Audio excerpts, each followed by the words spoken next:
Oi, gente, tudo bem? E aí, como é que vocês estão?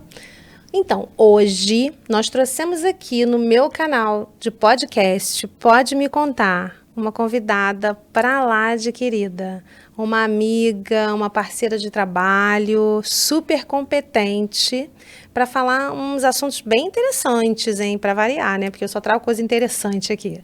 Então, a gente vai apresentar a convidada nova e ela vai falar um pouquinho sobre o currículo dela, como é que ela chegou até essa especialidade, como que ela trabalha e vai deixar um pouquinho de conhecimento aqui para gente. A convidada de hoje é a doutora Eloá Luna.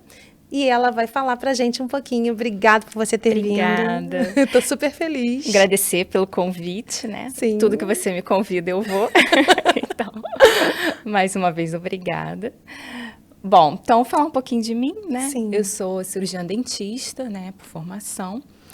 Sou mestre e doutora em patologia, especialista em estomatologia, oncologia e hematologia e estou concluindo agora saúde pública e saúde da família. Uau! Então, deixa eu respirar. A gente que gosta de estudar, você sabe disso sim, também, né? Sim. A gente está sempre estudando, buscando se atualizar e buscando coisas novas, né? Novos desafios, né? Para a nossa vida. Sim. E a gente vai falar aqui hoje, né? Primeiro a gente vai explicar o que é estomatologia, Sim. Porque existe uma confusão, inclusive na internet, dos pacientes, de procurarem tratamento para determinadas doenças, inclusive determinadas lesões, né, que aparecem na boca. Sim. E os pacientes procuram profissionais de áreas diversas, como infectologista, por exemplo. Então, o que você tem a dizer sobre a sua especialidade, Sim. estomatologia? Foi a primeira especialidade que eu escolhi, né, fazer.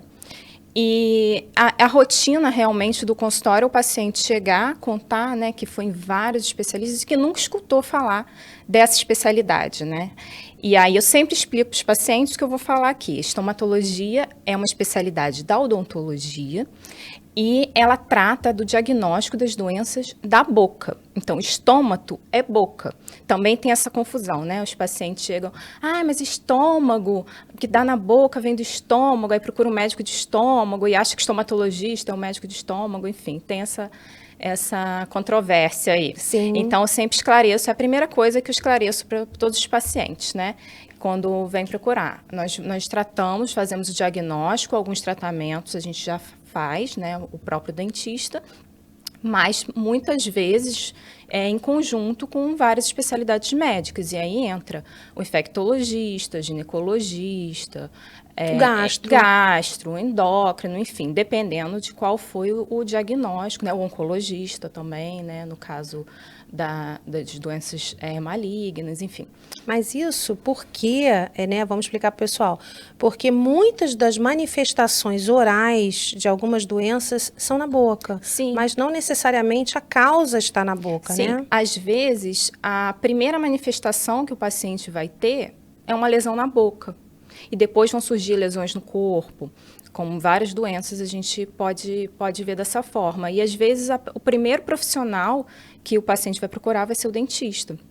Então, por isso é importante a questão de nunca ver a odontologia como aquela especialidade que trata somente a boca, né? Nós somos profissionais da saúde. Somente dente, né? Dente, boca, e você não olha para o resto do paciente, não pergunta, enfim. Integrar realmente o dentista como profissional da saúde, que é o que nós somos, Sim, né? inclusive eu acho, né, doutora Eloá, que é carente a odontologia de explorar um pouco mais a estomatologia no sentido de colocar os dentistas mais atentos para as mucosas, né, para a língua, né, para toda essa região de mucosa que envolve a boca, né, que muitas vezes ela é ignorada durante um exame intraoral por um dentista clínico, né, porque ele não... O próprio lábio também. Isso, os lábios. Então, isso tudo é muito importante ser incorporado na rotina odontológica, né? A estomatologia ficou um pouquinho, né, à margem, né?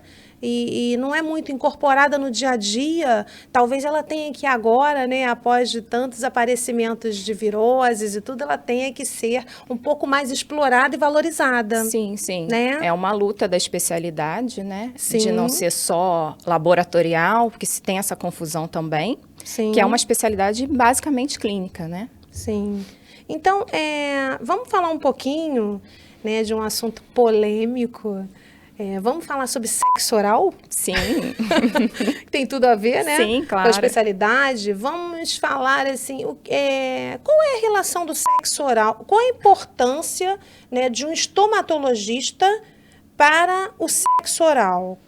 Então, a gente estava falando das lesões, né, que algumas vezes surgem na boca antes de surgirem em outras partes do corpo. A gente sabe, desde os primórdios da humanidade, existem várias práticas sexuais, né? E a boca sempre foi um órgão sexual, né? Para várias práticas, enfim. Uma zona erógena. Sim, a zona do prazer, enfim. Então, justamente por isso, é uma área de contato direto, né? E se você tiver contato com lesões em qualquer outra parte do corpo, pode infectar a mucosa oral, a língua, enfim. E aí você fica doente. Então, nós temos as antigamente chamada doenças sexualmente transmissíveis, que agora a gente prefere o termo infecções sexualmente transmissíveis, é IST, o termo mais empregado, né, atualmente. E aí nós temos as infecções por fungo, por vírus, por bactérias, né, e por vírus a mais que a gente escuta muito aí, o HPV, né, que a gente fala das lesões por HPV, que muitas vezes surgem na boca antes de surgirem nos órgãos sexuais, na parte genital mesmo. E muitos pacientes procuram, isso aí na minha experiência, muita gente chega no consultório desesperado, porque curtiu o carnaval, ou traiu o companheiro, enfim. E aí apareceu uma coisa na minha boca, o que é? Muitas vezes não é uma lesão uma infecção, às vezes Sim. são outras coisas que a pessoa já tinha aquela lesão na boca e foi perceber por conta daquele desvio, vamos dizer assim, mas que é necessário fazer um diagnóstico, fazer um exame e conduzir para o tratamento, se for uma doença Sim. sexualmente transmissível, realmente. Vamos esclarecer uma coisa aqui, então, já que você está falando sobre isso. Porque a doença DST, que não é mais DST e IST, né? Infecção sexualmente transmissível, é um tipo de manifestação oral, um tipo de infecção.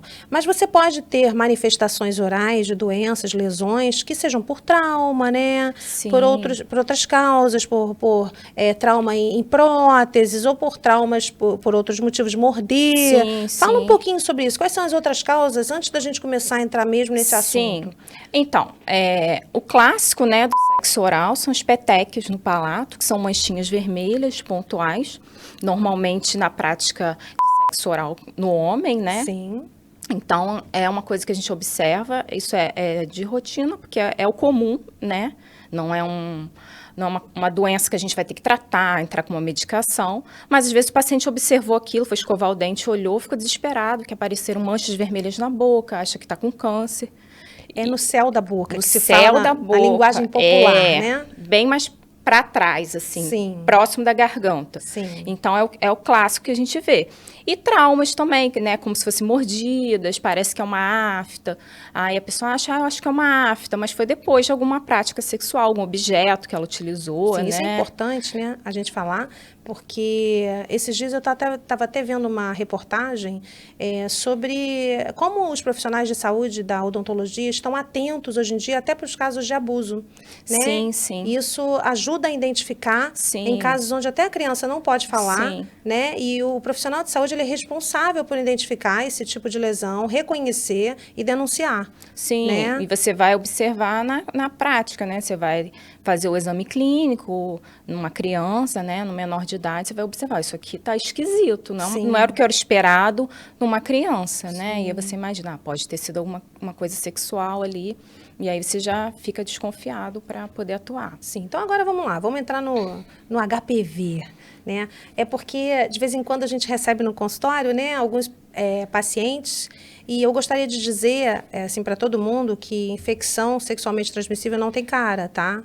Exatamente. Não acontece só em profissional do sexo.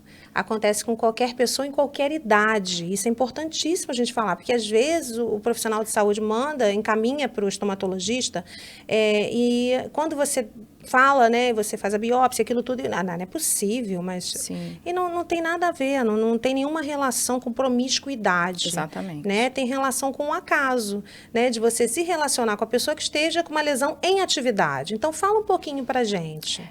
A gente está falando de HPV, primeiramente, é um vírus, são vários tipos de vírus que está amplamente disseminado, né, na população. Então, às vezes a pessoa vai ter uma lesão ativa naquele momento, na boca, na língua, por exemplo, só que ela se contaminou há muitos anos atrás e aquele vírus ficou ali, latente, né, quietinho, e foi ativado. Então, assim, as pessoas só, às vezes, acham que, porque eu peguei do meu marido, meu namorado, que me traiu, e não foi naquele momento o contágio, não necessariamente. É importante. Falando de HPV, né? Uhum. Então, que nem sempre ela vai se apresentar ativa no momento da infecção. Não. No caso viral, não. Sim. Pode ser que sim, Sim. Né? Você só tem aquele parceiro, só teve, enfim, cada caso é específico, né? Mas não necessariamente. E não necessariamente aquela lesão que vai aparecer, aquela verruga, vai ser uma coisa maligna, vai ser um câncer, né? Porque a gente tem aí todas as campanhas de HPV para câncer de colo do útero, que é bem disseminado, né? Essa informação é bem comentada. Na boca, isso ainda é um pouco controverso, a causa de câncer de boca pelo HPV, não temos comprovação nos estudos ainda, mas nós temos lesões benignas, ou seja, que não vão virar câncer, que aparecem na boca, né, em formato de verruga, que são os papilomas, condilomas ou verrugas mesmo, que podem acontecer por essa disseminação, né, do HPV, que são mais de 150 tipos de HPV, e nós temos os tipos relacionados às lesões benignas, né, que não vão virar câncer, e as lesões malignas que vão virar câncer. Então a gente tem o tipo, né, que ele vai predispor à formação de uma lesão cancerosa. Que já é conhecido, né, são os tipos que tem nos imunizantes, que é os 16 e 18, e 45 e 48. Hoje, o imunizante mais moderno tem esses 4 tipos, subtipos, né, vamos dizer, de HPV, que causam câncer. A gente tem todos os estudos comprovados que esses tipos causam câncer. Tá. Então, quanto antes o paciente tomar essa vacina, né, o ideal, o imunizante, o ideal é que se seja aplicado antes de iniciar a vida sexual, para poder quando a pessoa iniciar a vida sexual, já estar protegida, né, já ter os anticorpos para esses tipos malignos. Os benignos a gente não vai ter, né, incluído ainda. Sim. Mas já existe esse recurso falando em relação ao câncer e HPV, né? E a gente sabe que o HPV é comprovado, então falei em relação ao câncer de colo de útero, de pênis, de vulva, câncer anal e orofaringe, que seria a garganta. Na boca ainda não temos essa comprovação assim 100% que ele causa. Sim. Mas é uma área de contágio, né? Já que pode ter de orofaringe. Então, tem que estar atento também na questão da prevenção. Deixa eu te perguntar, a nível de informação para a população, como que você faz o diagnóstico? Além de uma lesão evidente, né, com biópsia, com tudo, qual outra forma? Existe outra forma de você saber se você... Então, primeiro, o paciente chega no consultório, você tem que colher a história dele, né? É o mais importante sempre. Porque, às vezes, 90% do diagnóstico a gente faz na anamnese, que é essa parte da entrevista, de saber o paciente como é que aquilo apareceu, se dói, se cresceu, enfim. Quantidade de parceiro interfere? Não. Não. Tá. Claro que se a pessoa tem uma vida muito ativa, com muitos parceiros, ela corre mais risco de se contaminar. Sim. Sem proteção, né? Sim. Então, essa é a primeira coisa. Aí, quando a gente observa uma lesão, por exemplo, de HPV, a gente pode fazer um exame que é muito semelhante ao Papa Nicolau genital, que é o exame citopatológico, que a gente faz um raspado com uma escovinha, é idêntico ao Papa Nicolau genital. Com uma escovinha, coloca numa lâmina, isso vai para o laboratório e aí a gente consegue ver se tem alterações por vírus, por fungos. Pode ter concomitante, né, ao mesmo tempo. Eu posso ter aquela lesão por HPV e tem uma infecção fúngica associada, Sim. e aí por isso que o paciente está com uma dor, Sim. que não era por causa daquele HPV, enfim. É um exame diagnóstico que nos auxilia bastante na rotina e muito prático, muito rápido de ser feito. Muito. E não dói, enfim. Sim, ótimo, excelente. E vamos falar aqui, assim, qual é a apresentação clínica, então, para as pessoas, assim, eu tô com uma lesão, um negocinho na boca. Ih, será que pode ser? Como é que é, assim, o mais comum, né? Porque é lógico que a gente sempre tem mais atipias, mas o mais comum, assim... Normalmente aparece na língua, né, ou no céu da boca. Aí parece que é uma papilazinha da língua, né, aumentada, um dedinho, como se fosse um dedinho de luva. E normalmente é branquinho, espetadinho, parece um crista de galo também, que a gente fala, né? Isso, o papiloma. Ou pode se apresentar como uma bolinha redonda, mais granulada, igual uma couve-flor, que aí já seria com um aspecto mais de condiloma ou uma verruga, que é semelhante às verrugas que a gente vê na pele. Sim. As lesões na boca são muito parecidas clinicamente com as de pele, muitas vezes. Sim. Então, às vezes, o paciente já teve na pele, ele fala, eu tô com uma verruga na boca, na minha língua. E aí eu não sei quando que surgiu, enfim. Muitas vezes acontece assim, o paciente vai observar por um outro motivo. Ou, como eu te falei, né, às vezes ele teve algum comportamento lá, no carnaval, saiu com muitas pessoas, enfim, aí começou a observar aquilo na boca, ficou desesperado, e aí vai procurar para saber o que é. Sim. E qual seria o tratamento, então? Então, o tratamento pode ser a remoção tanto cirúrgica ou química, né? Igual de verruga na pele. Tem aqueles sprays, né, que o dermatologista faz na pele, a gente pode fazer isso na boca, mas normalmente dentro da boca a gente faz a remoção cirúrgica, que é muito pequena, normalmente essas lesões não são grandes. Não crescem muito, se o paciente não tiver nenhum comprometimento, né? Porque nos pacientes que têm comprometimento imunológico, essas lesões podem ser mais exacerbadas, podem ser maiores. E crescerem mais rápido, né? O paciente HIV, enfim, ou está imunossuprimido porque fez transplante, enfim. Aí as lesões são bem maiores, então o tratamento fica um pouquinho mais complicado, mas pode ser feito, sim, a remoção cirúrgica. A forma de contágio é somente sexual? Contato sexual? Mucosa com mucosa? Porque é um vírus de predileção por mucosa. Mucosa com pele? Sim, pode acontecer também na transmissão da mãe para o filho no parto, né? Porque aí tem um contato da mucosa lá da vagina com a boca, enfim, com o feto.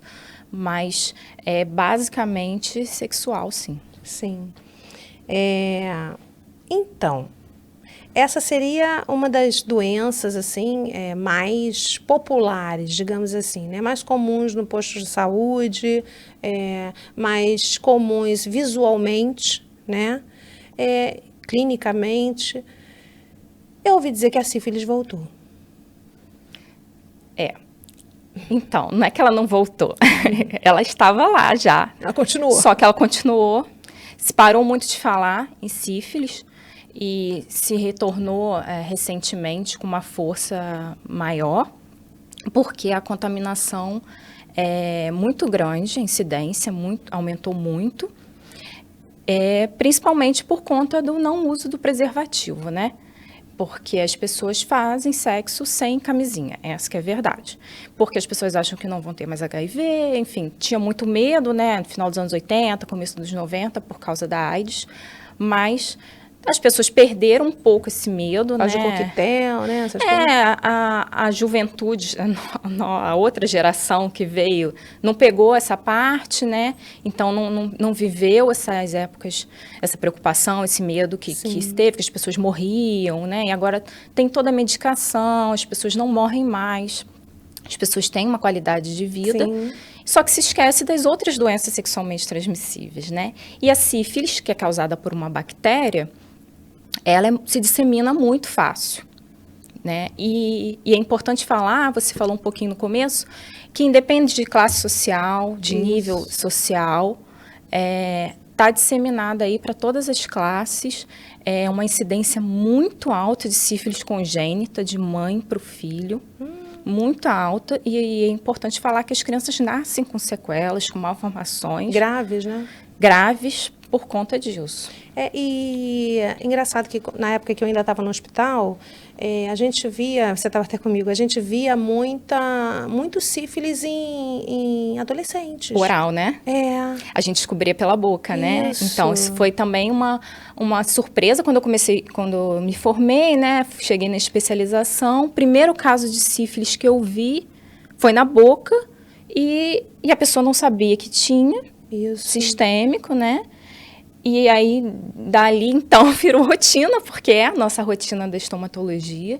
E muitas vezes o diagnóstico é feito pelas lesões de boca. Daí a importância de ir ao cirurgião dentista, né? Pelo menos 2 vezes por ano, de 6 em 6 meses, para você avaliar como se vai ao ginecologista, né? Sim. Que você vá uma vez por ano para você avaliar a sua mucosa, porque aí você tem uma doença dessa, que é sistêmica, e você pode dizer para a gente um pouquinho o comprometimento sistêmico que essa doença causa? Então, normalmente, a gente tem 3 fases, né? Tem a fase primária, secundária e terciária da sífilis. A sífilis terciária é a mais grave, porque foi aquela infecção primária que não foi tratada, a bactéria, né, sumiu a lesão, ficou quietinha lá no organismo, e aí ela vai se disseminando pelo organismo. Isso que é pior, né? Aí vai afetar os ossos, pode chegar a ter alterações cerebrais, convulsões, e até a pessoa, né, falecer por conta do não tratamento, né? Isso. Sim. A gente está falando, a gente tem estudo de sífilis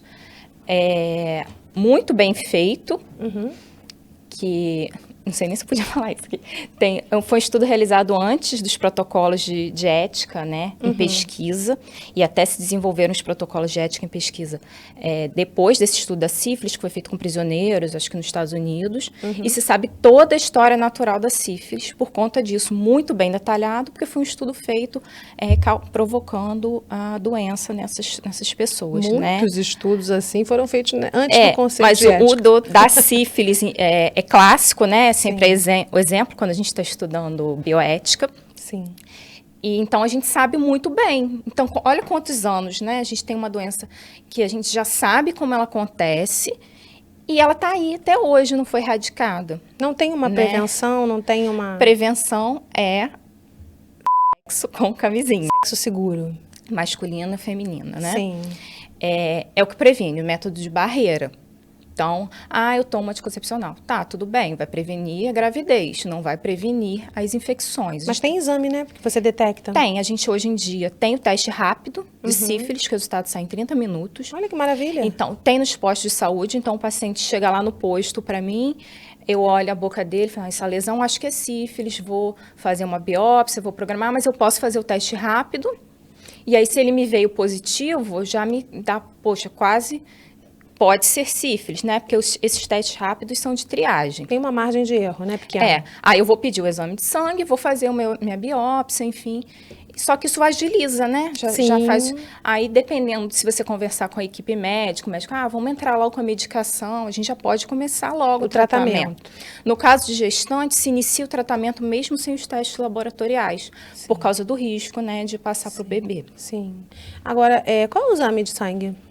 A gente tem o VDRL, que é o de triagem, né? E o FTBS, que são os anticorpos da sífilis, que esse é o que confirma. Sim, porque muita gente não pede, né? De rotina, e é importante, né, hoje em dia. Se você já tiver feito o teste rápido, você pode pedir logo o de anticorpo, nem precisa pedir o outro. Porque tem médicos até que colocam como protocolo deles isso, né? HIV, hepatite, né? Anticorpos para hepatite, sífilis. O ideal os seria ginecologistas isso, normalmente têm, né? Esse protocolo bem fechadinho, bem difundido.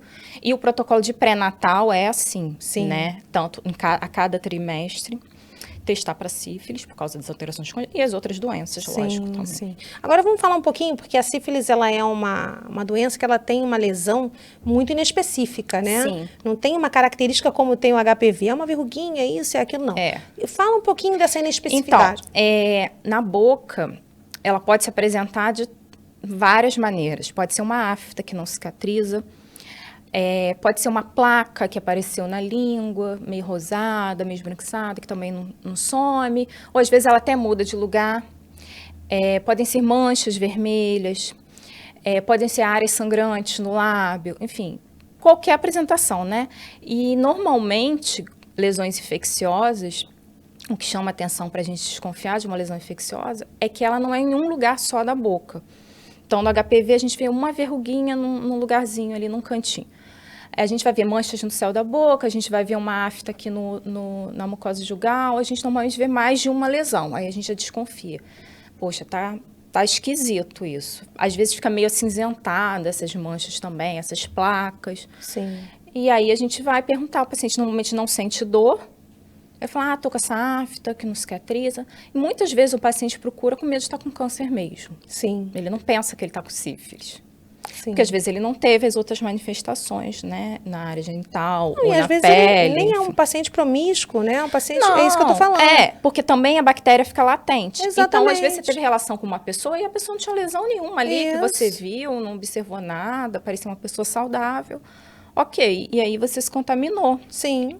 E aí, às vezes, você nem tá mais com a pessoa. Ou você se contaminou sozinho. de uma relação que você teve há muito tempo atrás. Isso. Enfim, e aí porque a sua imunidade abaixou por algum motivo, por estresse, por alguma doença que você teve, até uma gripe, né? Você pode ter tido uma gripe e de repente apareceu aquilo na sua boca e não some.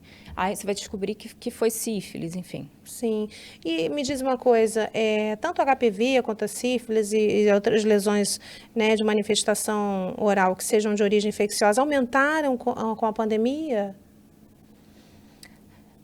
Talvez o diagnóstico tenha aumentado porque as pessoas ficaram esse tempo sem assistência. Ah, tá. Então, isso a gente não sabe ainda, não né? dá para afirmar para você isso. Se é uma questão imonológica ou se é uma questão de ter... Não, e as pessoas ficaram muito em casa, né? Sem ter contato com outras pessoas. Sim. Não significa que as pessoas não se encontravam, a gente sabe que isso acontecia. Mas as pessoas ficaram muito tempo sem ir ao médico, ao dentista. Sim. Então, os diagnósticos aumentam muito por conta disso. Desse ato, né? Tá. Vamos falar um pouquinho aqui sobre a questão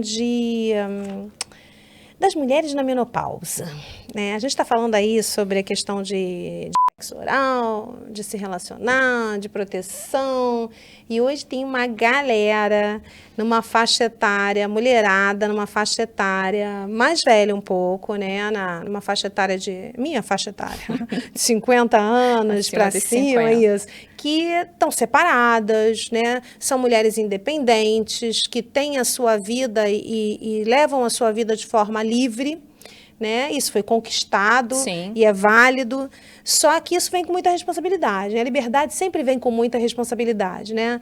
E o que você pode falar pra gente dessa fase, né, da menopausa, da sua rotina de hospital, né, desses anos todos, de posto de saúde?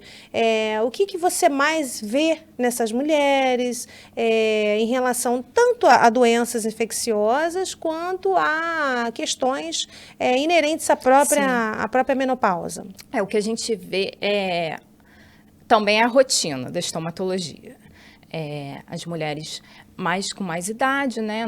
Vamos falar assim, acima dos 40 mesmo já começa. A principal queixa, ardência na boca, na língua principalmente. Então, ela chega assim, tô com uma ardência, que nada, eu já fui no gastro, eu tô achando que era um problema de ácido no estômago, enfim, sempre vem com essa história, e aí você começa a colher a anamnese, a paciente está entrando na menopausa, ou tem algumas doenças, está com pressão alta, tem ansiedade, tem depressão, então ela já toma uma série de medicações, mesmo numa faixa etária, hoje em dia até numa faixa etária menor, né? Sim. Acima dos 30, ou até mais jovem mesmo. E aí começa a sentir essas alterações na boca. Então, é sempre ou ardência, ou boca seca, uma coisa associada à outra, enfim. É o que a gente vê bastante também na estomatologia. E aí o que acontece? A gente já tem alterações na mucosa e nas glândulas salivares por conta da idade mesmo, independente de sexo masculino ou feminino, né? Pela idade, a gente já tem essas alterações. Tem as alterações hormonais, sim, né? Que vão alterar também a mucosa, as secreções do corpo todo e vão alterar a boca. Só que as mulheres, né, sofrem um pouquinho mais que os homens aí, né, com essas alterações. Um pouquinho, né? Você sabe. É muito. Sempre são as mulheres. E as mulheres que procuram, né, atendimento médico, que os homens é mais difícil. Quando vão procurar é porque eles estão sentindo muito. Não que não tem pacientes homens com essas alterações salivares, mas são mais mulheres, né? E a grande maioria já entrando nessa faixa etária aí, com mais de 50, já entrando com a menopausa associada, né? Sim, eu tenho algumas perguntas. A questão da ardência tem nome? A gente tem a síndrome da ardência bucal, né? Que ela pode acontecer associada a outras alterações. Normalmente é associada a xerostomia, que é a boca seca, ou a hipossalivação, que é a redução do fluxo salivar. Então, normalmente a gente tem isso tudo junto. E também tem aí, eu vou te acrescentar, a digeusia. Sim. Né, que é uma alteração de percepção. percepção. De paladar, Isso. né? Também. Que acontece, né? Uma se sobrepõe. Isso. E aí a gente tenta eliminar essas outras causas para ver se era só a síndrome da ardência, porque a gente só fecha o diagnóstico de síndrome de ardência bucal quando a gente elimina as causas secundárias. Sim. E muitas vezes não é sozinho, né? A gente tem as outras alterações. E aí a gente consegue conduzir isso tratando essas causas secundárias. Muitas vezes o paciente melhora, né? Mas claro que é uma conduta trabalhosa, depende não só do profissional, da colaboração do paciente, tem uma série de coisas, né, de terapias que a gente vai fazer. Isso você está falando da ardência. Em relação à alteração salivar, o que seria especificamente essa alteração salivar? Então, a gente tem redução do fluxo salivar, que é a hipossalivação, né? Então, fica com pouca saliva. Pouca saliva. A glândula, ou ela para de produzir saliva, a gente tem várias situações. A gente tem situações que a glândula para de produzir saliva. Por exemplo, os pacientes oncológicos que fazem radioterapia direto na glândula salivar. Sim. A glândula vai ser irradiada, ela morre e aí ela para de produzir saliva. E aí? E aí, como é que é? Eu não vou produzir mais, eu tenho que repor essa saliva. Isso. Então, a gente tem substitutos salivares, né? Saliva artificial mesmo, que a gente tem, que a gente compra. Gente, peraí, mas aí a pessoa vai pensar, meu Deus, um cuspe que eu vou comprar na farmácia? Não, vende na farmácia, faz da farmácia de manipulação, mas não é de uma pessoa, enfim. Tem que foi explicar, feito no laboratório, senão a pessoa vai lá, não vou querer. Igual a gente usa colírio, né? Quando tá com o olho seco, a gente tem pra boca, que é a saliva, a gente chama de saliva artificial. Substituto salivar. É porque eu já ouvi isso, enfim, tá? Muito. Então a gente tem que explicar. Não é um cuspe, gente. Então a gente tem esse recurso que a gente usa sempre. Agora, tem pessoas, que não é o caso dos pacientes oncológicos que eu citei, que a glândula dela produz, só que ela está preguiçosa, reduziu a produção. Sim. Então eu tenho que estimular. Sim. Então, eu vou entrar com essa saliva artificial para ajudar, mas eu vou estimular aquela glândula a trabalhar de novo. Como que estimula? Então, a gente pode... Não, principal, né? Beber água. Sim, né? hidratar. Líquidos. Se a pessoa mais velha também tem essa tendência a desidratar e a ingerir menos líquidos. Sim. Então, tem que aumentar a ingestão de líquidos. Água, né? Que é o ideal. Isso. A gente pode fazer estímulos químicos com substâncias ácidas, frutas ácidas. Então, comer essas frutas, pingar na própria água. Às vezes, a gente lança mão de pingar até gotinhas de limão na boca. Enfim, Isso. Claro que cada paciente é de uma maneira, porque cada pessoa tem sua especificidade. Às vezes, não se dá bem com ácido, enfim. Mascar chiclete, balas sem açúcar, né? É importante que seja sem açúcar. Sim. O básico, é isso, né? Ótimo. Para estimular. Ótimo. Agora, vem cá. A gente sabe que tem medicações que causam a hipossalivação, né? Sim. Tem comprovado, né, muitos medicamentos que causam. Todos os ansiolíticos, quase todos, né? Antidepressivos, antihipertensivos, os antihistamínicos para alergia também. Tem muitos outros, né? Esses são os mais comuns, que é a faixa etária acima de 50 está usando, né? Eu não posso deixar de usar. O que eu faço? Então, normalmente a gente conversa com o médico para ver. Normalmente a pessoa não pode suspender aquela medicação, aquela dose, porque ela está em tratamento de alguma situação específica. Sim. Então a gente não vai mexer com a medicação dela diretamente. A gente pode conversar com o médico que está acompanhando ela, quem prescreveu, se existe uma possibilidade de troca, que algumas vezes tem, por algum outro medicamento que não provoque tanto aquele efeito adverso. É porque às vezes incomoda demais, né? Então, a gente pode tentar. Mas, claro que dependendo da situação, não dá para mexer na medicação. Então, a gente vai fazer esses tratamentos, esses estímulos. E a gente tem também a laser terapia, que é a aplicação do laser de baixa potência para estímulo das glândulas salivares. Então, esse laser vai estimular a renovação das células lá na glândula. Sim, e o estímulo da secreção, né? Vai aumentar o estímulo neuronal lá para a secreção salivar. É importante falar que esse laser ele não causa dor, que ele é indolor, é uma luzinha apenas que vai ser aplicada. A pessoa praticamente não vai sentir nada, além do efeito positivo que ele vai causar. Sim. Então é importante a gente falar isso para a pessoa não falar, um laser vai queimar. De baixa potência, né? Isso. Não é laser cirúrgico, que as pessoas conhecem, né? Isso. É um laser, é uma terapia, tanto que o nome é laser terapia. Isso. De baixa intensidade. Tá. Eu queria falar também sobre...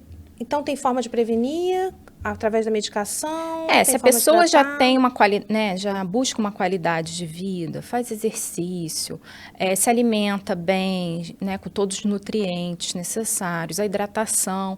Então, isso já é uma prevenção, né? Mesmo que ela utilize, muitas vezes, não são todas as pessoas que tomam os medicamentos que têm um efeito adverso. Normalmente, muitas pessoas tomam, você pergunta, você tem a boca seca? Não tenho nada, não sente mesmo. Então, depende de todos esses fatores externos, né? De qualidade de vida. Isso. Então, vamos finalizar falando que existe um exame chamado cialometria, onde a gente mede a quantidade de saliva produzida pelas glândulas, tem um protocolo, né?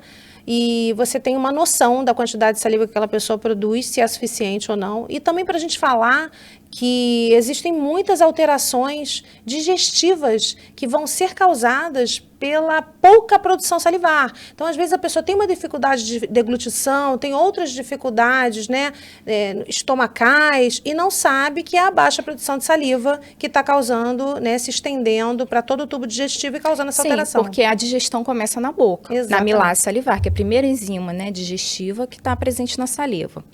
Então, se a gente tem pouca saliva, a gente vai ter pouca oferta dessa proteína, né, que é a enzima digestiva. Então, a digestão já começa mal. Outra função da saliva, a saliva tem muitas funções. Outra função é a lubrificação daquele bolo alimentar, formação para ele, né, partir para o tubo digestivo, chegar lá no estômago, já bem, né, lubrificado, para a digestão começar bem lá com as outras enzimas do estômago. Sim. Então, a digestão já começa mal. Sim, exatamente. Né? E a pessoa, às vezes, qual é a diferença? Não tem importância, né? E outra, né, a importância, falando mais agora da nossa parte da odontologia, a gente tem vários componentes salivares que fazem o equilíbrio do pH, do bicarbonato, enfim, que vão atuar diretamente na proteção contra as cáries e contra a doença periodontal, que é das gengivas. Então, se a minha saliva ela tem uma quantidade boa, ela consegue circular por toda a minha boca, eu tenho menos chance de ter cárie e inflamação na gengiva. Se eu estou com pouca saliva, eu tenho mais chance de ter cáries e problemas na gengiva, mesmo que eu escove muito bem. Porque a minha saliva está reduzida. Sim. Então, ela é muito importante. Então, se a gente pudesse dar um conselho para todo mundo, né? A gente falaria, beba muita água, se hidrate bastante, vá ao dentista regularmente, né? Para você avaliar sua cavidade oral, as mucosas, o dente, tudo, para que você tenha uma saúde. Voltamos àquela história, né? A saúde começa pela boca. Sim, se você não tem infecção na boca, você não tem problemas no corpo também, isso aí, né? É isso aí. Eu queria te agradecer muito, queria perguntar se você tem alguma coisa para acrescentar. Não, acho que a gente falou as coisas importantes, né? Sim, queria te agradecer muito, que você é minha parceirona de sempre. Muito obrigada por ter vindo, né? Um pouquinho do seu tempo, que você não mora mais perto de mim, mas que você disponibilizou seu tempo para vir aqui e deixar o seu contato, o seu Instagram, para as pessoas te encontrarem. Meu Instagram é @doutora.eloaluna. Depois a gente bota, né? Escritinho aí. E vocês podem me achar pelo Instagram, que é mais fácil. Sim. Então é isso, gente. Agradeço a vocês a audiência. Não esquece de dar o like, não esquece de seguir, não esquece de compartilhar com as pessoas que você acham que vão se beneficiar dessa informação, tá bom? Grande beijo em todo mundo.